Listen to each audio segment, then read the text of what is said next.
Well, howdy there, Internet people. It's Bo again. So tonight we're going to talk about cookouts, barbecues, and what we can learn from them. Because there is something we can learn from them. It's kind of cool how they differ across demographic lines. And as I say that, understand, yeah, I'm sure that what I'm going to say is a bit of a generalization. You know, it doesn't apply to all the people all of the time.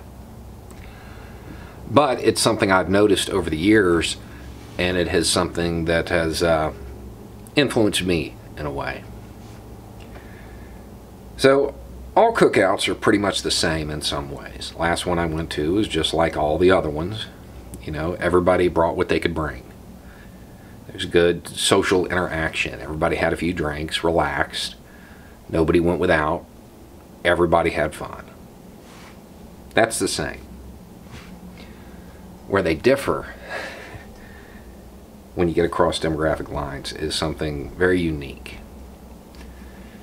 You know, if you ever say anything supportive, empathetic, or even remotely understanding of the black struggle in the United States on social media, somebody will pop up and say, you can come to cookout. I have always found that really, really funny. Because I have been that one lone white guy at a black cookout a few times in my life.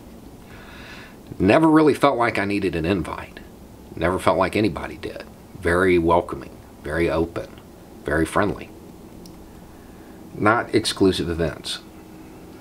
And I picked this up the first time I went to one.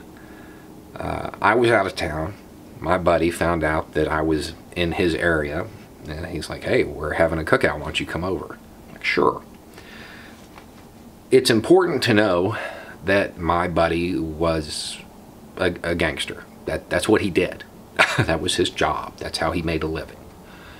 Nice guy, but that was his profession. So I pull up at his house. I think I've got the wrong time, or maybe wrong location, because there's only 2 cars in the driveway, his and his girlfriend. I'm like, man. Thought I knew where I was going. Opened the door and I could hear everybody in the backyard.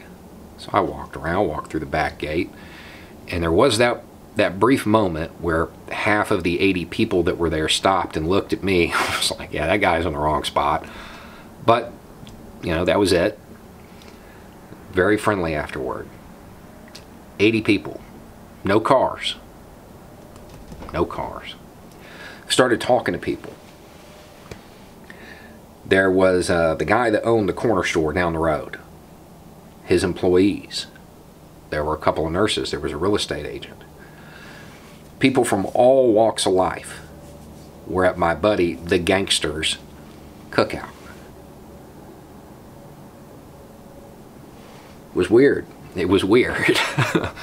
And that has repeated at every black cookout I've been to. Same thing. No cars, very diverse professions. Every single one of them. Now, if I was going to have a cookout, the guest list, people that would be invited, well, they'd be journalists, ex-contractors. If my wife was making it, it'd be medical professionals. And if when you pulled up, there'd be cars all over the road, parking out front.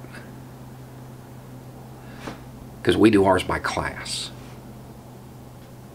White folk do our barbecues, company picnics, by class, by profession.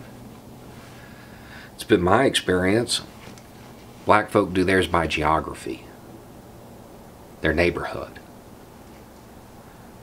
Might be a better way to do it. You know, all over the country, you have people complaining, saying, you know, we don't even know our neighbors anymore. This modern society. No, it's not the modern society. Neighborhoods, strong neighborhoods still exist. They just normally don't exist with us. It's our fault. We have to take responsibility for that. And it's because we choose to self-segregate like that. We do it. and our neighborhoods get weakened because of it. With everything that's going on in the world today, it might be time to tear the walls around us down. I got a feeling strong communities, strong networks, strong neighborhoods, they're always important. But with the possible economic downturn and everything else that's going on, they might become really, really important.